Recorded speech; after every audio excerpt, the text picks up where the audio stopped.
Nah, saudara-saudara sekalian yang dimuliakan oleh Allah Subhanahu wa taala. Terus orang-orang bertanya, Habib memerintahkan bahwasanya qulu khairan aw yasmut. Berkatalah sesuatu yang baik atau lebih baik diam. Tapi kenapa Habib suka suka berkata-kata kasar? Kenapa Habib suka mencaci? Habib suka memaki? Kenapa Habib kalau ceramah keras? Habib kalau ceramah teriak-teriak? Iya, kalian kan cuma lihat kalau saya lagi ceramah. Kalian nggak lihat bagaimana kalau saya lagi ngobrol. Kalian nggak setiap hari sama saya. Kalian nggak 24 jam bersama saya dengan saya. Yang tahu saya orang-orang terdekat saya. Bagaimana banyak diamnya saya. Bagaimana pemalunya saya. Ya betul. Memang Rasulullah berkata, qulu khairan aw yasmut. Berkatalah sesuatu yang baik atau lebih baik diam. Akan tetapi saya Bahar bin Smith tidak akan pernah diam. Saya tidak akan pernah membungkam saya punya mulut ketika saya melihat kemaksiatan, ketika saya melihat kezaliman, ketika saya melihat ketidakadilan, ketika saya melihat berapa banyak rakyat yang susah, rakyat yang kelaparan, rakyat yang menderita, rakyat yang kehausan, rakyat yang ditipu, rakyat yang harta dicolong, rakyat yang harta dicuri. Selama kedua mata saya masih melihat kemungkaran, masih melihat kezaliman, masih terbuka untuk melihat ketidakadilan, maka selama itu mulut saya tidak akan pernah bungkam. Selama itu mulut saya akan menghina, mencaci, memaki siapapun yang menyengsarakan bangsa dan rakyat Indonesia, saudara-saudara. Saya emang lebih banyak diemnya, tapi kalau lagi ceramah nggak ada istilah masa ceramah diem kayak ikan mas koi diem. Oleh karenanya duduk di majelis ilmu jangan banyak bicara, ya. Jaga kita punya akhlak, jaga kita punya adab, jangan hanya modal ilmu saja. Lau kana fil ilm min dunil khuluq syarafun lakana asyrafu khalqillahi iblis. Kalau cuma modal ilmu seseorang bisa jadi mulia. Kalau cuma modal ilmu agama atau ilmu dunia orang itu bisa jadi mulia. Cuma modal ilmu, nggak ada akhlak, nggak ada adab, nggak ada budi pekerti, cuma modal ilmu seseorang bisa menjadi mulia. Maka makhluk yang paling mulia adalah iblis. Saudara-saudara, sepinter-pinternya kita, iblis masih lebih pintar dari kita. Sebanyak-banyaknya ibadah kita, iblis lebih banyak ibadahnya dari kita. Iblis lebih pintar dari kita, iblis lebih banyak ibadahnya, lebih bertakwa dari kita. Tapi kenapa? Iblis dikutuk, iblis dilaknat oleh Allah. Karena iblis tidak punya adab, karena iblis tidak punya akhlak. Ketika Allah memerintahkan untuk sujud, iblis tidak mau sujud. Pembangkangan itu merupakan pelanggaran akhlak. Pembangkangan itu merupakan tiada adab, itu merupakan tiada akhlak. Yang paling tinggi, yang paling besar, yakni orang meninggalkan akhlak, orang meninggalkan adab, yang paling besar adalah pembangkangan terhadap Allah dan pembangkangan terhadap Rasulullah SAW. Maka wasiat saya, jangan jauh dari ulama, jangan jauh dari orang-orang soleh. Saudara-saudara, ini zaman sekarang sudah edan, ini zaman udah gila, ini zaman udah rusak, ini zaman sekarang udah nggak benar, saudara-saudara. Fitnah di mana-mana, kerusakan di mana-mana, maksiat di mana-mana, mabuk di mana-mana, melacur di mana-mana. SD zina, SMP zina, SMA, anak-anak SMA melahirkan di dalam sekolahnya, anak SMA melahirkan di dalam kelasnya. Anak-anak kecil tidak kenal siapa Tuhannya. Anak-anak kecil zaman sekarang, anak-anak muda zaman sekarang buta terhadap Allah. Tanya sifat wajib, mereka nggak kenal. Sifat wajib bagi Allah, sifat mustahil bagi Allah, sifat jaiz bagi Allah. Tanya fikih, bodoh tauhid, buta terhadap tauhid, buta terhadap fikih, buta terhadap hukum-hukum Islam, tidak kenal siapa nabinya, tidak kenal siapa malaikat-malaikat Allah. Anak-anak zaman sekarang beda dengan kita orang. Dulu kita orang masih kecil, kita belajar sifat 20, kita belajar ilmu fikih, kita belajar ilmu hadis, kita belajar Al-Quran. Anak-anak zaman sekarang, saudara-saudara, lato-lato.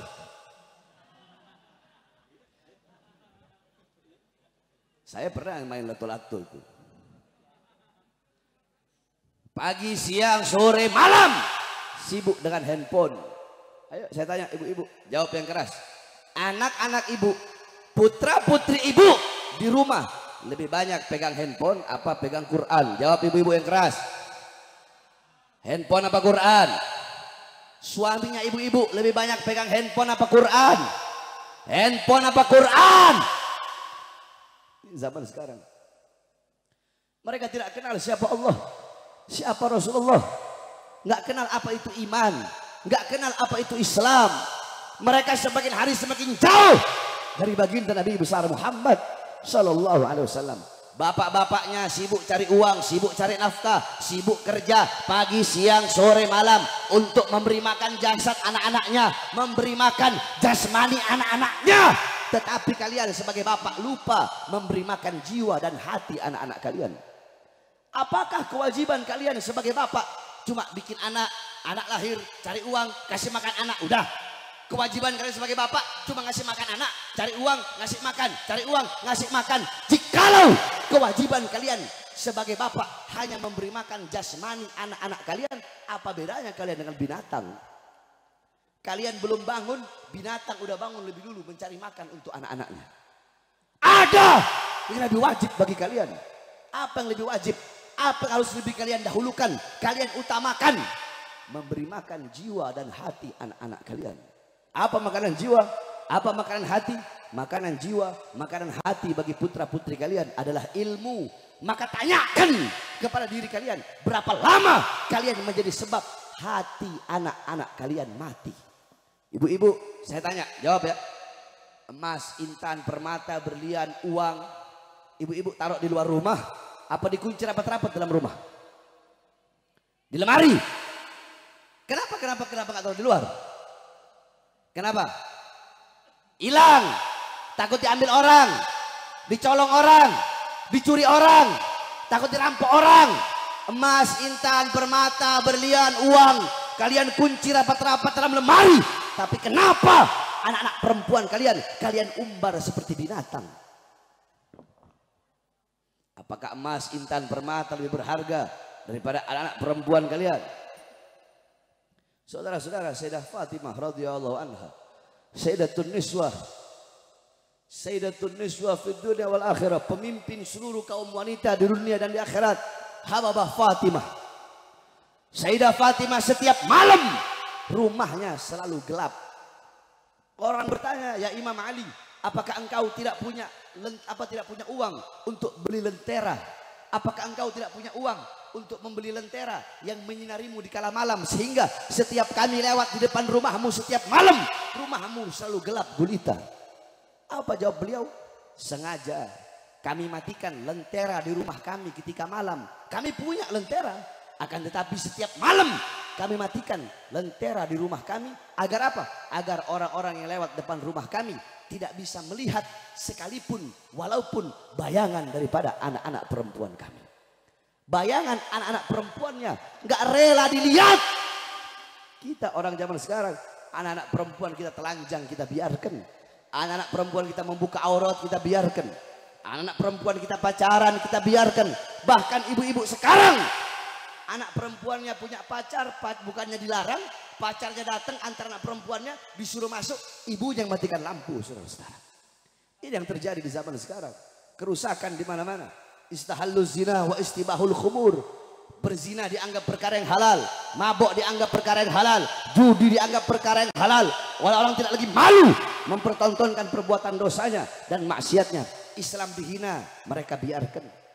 Islam dihina, Islam dilecehkan, Islam dicaci, Islam dimaki, syariat Islam dipermainkan. Umat Islam yang tenang-tenang saja. Malu kalian sebagai umat Islam, malu kau punya lidah mengaku sebagai umat Nabi Muhammad, tetapi syariat Islam dilecehkan, syariat Islam dihinakan. Kalian cuma diam, tidak pantas kalian mengaku sebagai umat Nabi Muhammad. Kalian mengaku Al-Quran kitab kalian, Al-Quran dinistakan, Al-Quran dilecehkan, kalian cuma diam saja. Mending kalau cuma diam ketika saudara-saudara kalian berjuang untuk membela Quran, membela kehormatan Quran, membela kesucian Al-Quran. Justru kalian malah menghina, mencaci dan melemahkan perjuangan saudara-saudara kalian yang membela kehormatan dan kesucian Al-Quran. Nabi Muhammad congor kalian. Kita umat sekarang congor kita. Congor, tahu congor? Ini congornya. Congor kalian mengaku sebagai umat Nabi Muhammad. Mengaku sebagai umat yang terbaik. Mengaku umat yang paling sempurna.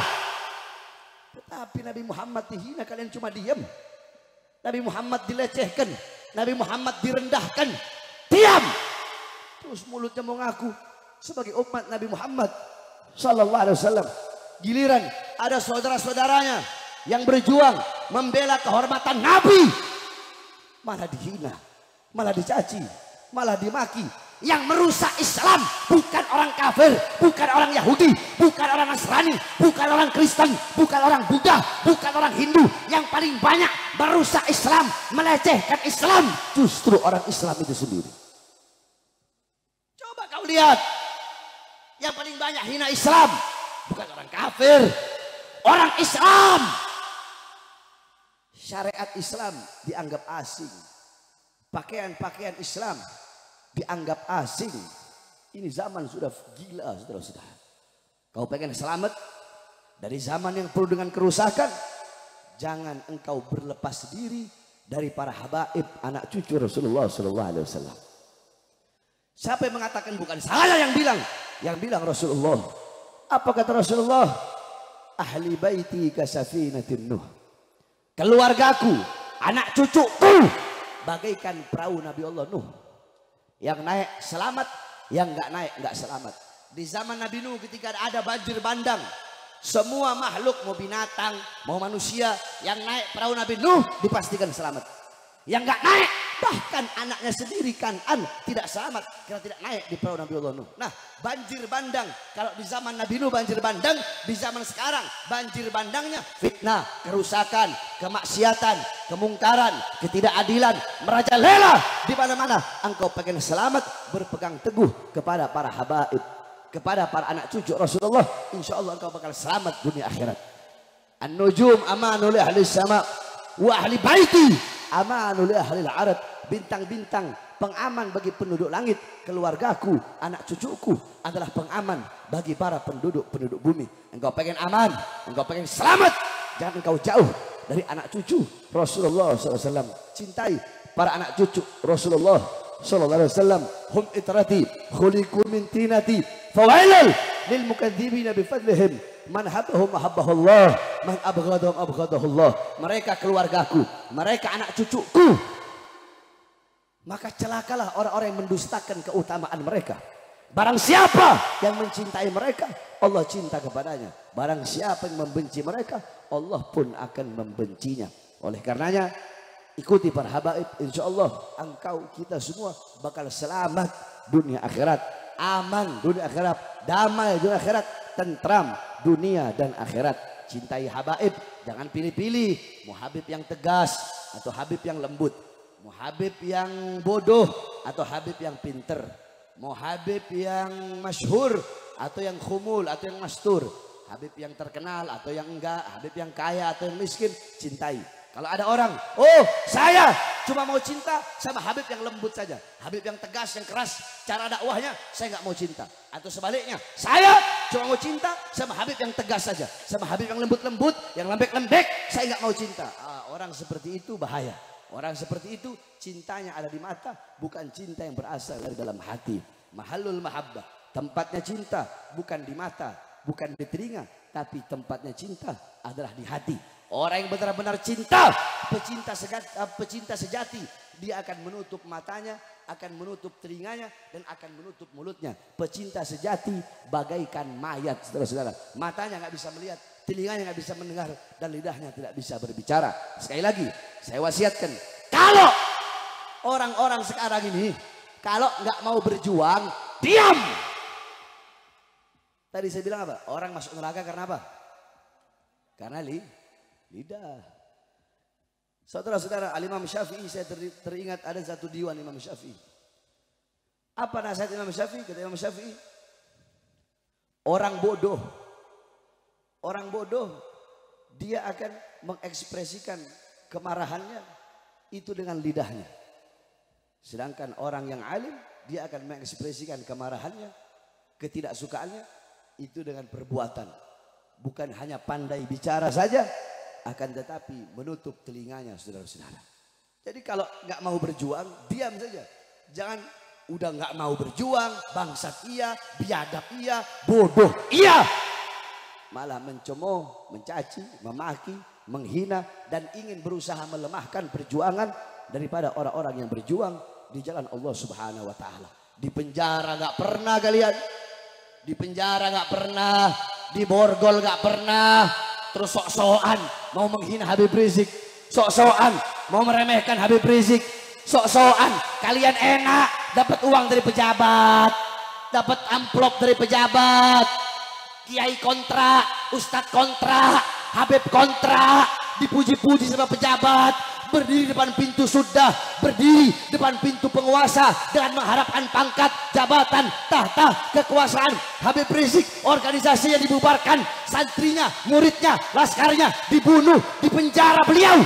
Terus kalian tidak ada tai kuku daripada Habib Rizik. Terus kalian mau coba-coba ingin mencemooh, mencaci dan memaki Al Habib Rizik bin Husaini Syihab. Kalian tidak ada perjuangan kalian untuk Islam. Jadi kalau kalian nggak mau berjuang, jaga kau punya mulut. Diam.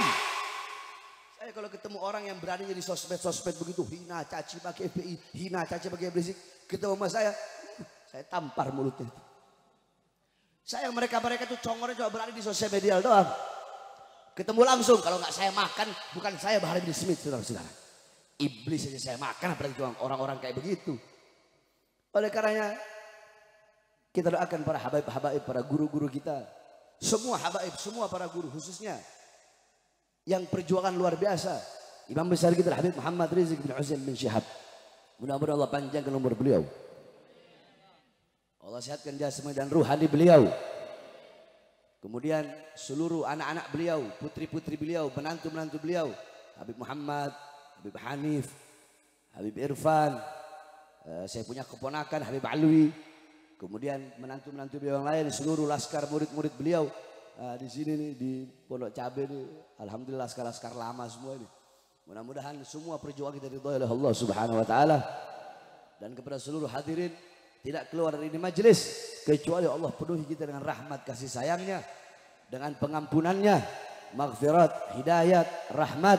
Amin amin ya rabbal alamin. Mudah-mudahan madrasah daripada Ustadz Misbah, mudah-mudahan semua santri-santrinya mendapatkan ilmu yang bermanfaat. Amin amin ya rabbal alamin. Terakhir sebelum saya tutup, Al Ustadz Misbah memiliki madrasah. Bapak-bapak, ibu-ibu, banyak orang tua sekarang ini ditanya kenapa anaknya nggak mau masuk pondok pesantren atau nggak mau madrasah, nggak mau masuk madrasah. Kenapa kok dimasukkan sekolah-sekolah umum? Apa jawab orang tua sekarang?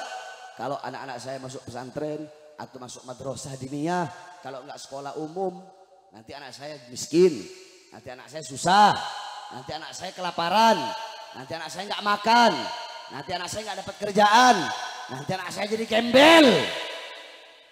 Jangan pernah membandingkan pondok pesantren atau madrasah Islam dengan sekolah-sekolah umum. Sekarang saya tanya, semua laki-laki perempuan jamaah yang hadir, jawab yang keras. Di luar sana yang paling banyak mabok-mabokan dulu mereka mondok atau sekolah? Yang paling banyak jadi koruptor mereka dulu mondok apa sekolah? Yang paling banyak jadi pelacur mereka dulu mondok apa sekolah? Mondok apa sekolah? Yang paling banyak di luar sana narkoba mereka dulu mondok apa sekolah? Mondok apa sekolah? Yang paling banyak nggak perawan di pondok apa di sekolah? Yang paling banyak zina di pondok apa di sekolah? Yang membuka aurat paling banyak di pondok apa di sekolah? Berarti mana lebih bejat, pondok apa sekolah? Mana lebih bejat, pondok apa sekolah? Bukan berarti nggak sekolah, bukan berarti nggak sekolah. Silahkan sekolahkan anak-anak kalian, silahkan. Akan tetapi walaupun sekolah tetap dahulukan pendidikan agama. Mudah-mudahan semua anak-anak kita menjadi anak-anak yang soleh dan soleha, alim dan alimah. Amin amin ya rabbal alamin. Rabbi fanfa'na bi barakatihim wa hdil husna bi hurmatihim. wa amitna fi tariqatihim wa mu'afati minal fitani wa sallallahu alaihi wasallam Muhammadin wa ala alihi washabbihi wa barik wa sallam walhamdulillahi rabbil alamin wal afu minkum wassalamu alaikum warahmatullahi wabarakatuh.